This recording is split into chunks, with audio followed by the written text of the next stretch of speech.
యేసుక్రీస్తు నామములో మీకు అందరికీ వందములు. ప్రతి క్రైస్తవులు మీ గృహాల్లో మరి దేవుని సన్నిధి ఉండాలనుకుంటే గనక, దేవుడు మీతో మీ మధ్యన ఉండాలంటే గనక కొన్ని ఖచ్చితంగా చేయవలసి ఉంటుంది. టీవీలో వచ్చే సినిమాలు కానీ, సీరియల్ కానీ, వ్యర్థమైనవి కానీ చూడకుండా మీరు వాటిని రాకుండా చూసుకోండి. అది మన ఫోన్ల ద్వారా వ్యర్థమైన అపవిత్రమైన రాకుండా చూసుకోండి. మీరు ఒంటరిగా ఉన్నా లేకపోతే అందరితో కలిసి ఉన్నా కూడా వ్యర్థమైన అపవిత్రం రాకుండా మీరు చూసుకోండి. తర్వాత ఈ విధంగా మరి సినిమా పాటలు కూడా మీ గృహాల్లోకి రాకుండా, మీ నోట లేకుండా చూసుకోండి. ఈ విధంగా మీరు చేసినట్లయితే కనుక దేవుని సన్నిధి మీ మధ్య సంచారం చేయడానికి అనుకూలత దొరుకుతుంది. అంతేకాకుండా సాతాను పారిపోవడానికి మరొక విషయం చేయవలసి ఉంటుంది. ప్రతిదినం మీరు ప్రతి ఒక్కరు కూడా దేవుని మహింపరుస్తూ కనపరుస్తూ ఉండండి. పాటల ద్వారా దేవుని స్తుతించండి, మహింపరచండి.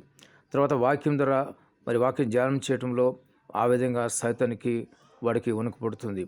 మీరు పాటలు, ప్రార్థన ఈ విధంగా మీరు దినమంతి చేస్తున్నప్పుడు సాతానుకు భయం. అదేవిధంగా ప్రార్థన చేస్తున్నప్పుడు కూడా సాతానుకు భయం.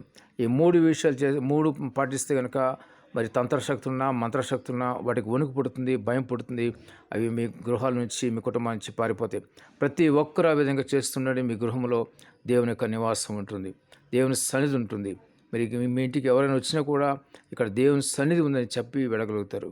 కాబట్టి ఆ విధంగా మీరు చేయండి. మీ కుటుంబంలో కలహపు ఆత్మన, కలహపు దురాత్మన అవి కూడా మీ గృహం నుంచి వదిలి పారిపోతాయి. మొదటగా మీరు ప్రారంభించండి. ప్రతి ఒక్కరు కూడా ఆ విధంగా చేయండి. కుటుంబంలో ఏకాత్మ కూడా వస్తుంది. దేవుడి మాటలు మీకు అందరూ దీవించి ఆశీర్వదించును గాక. ఆమేన్.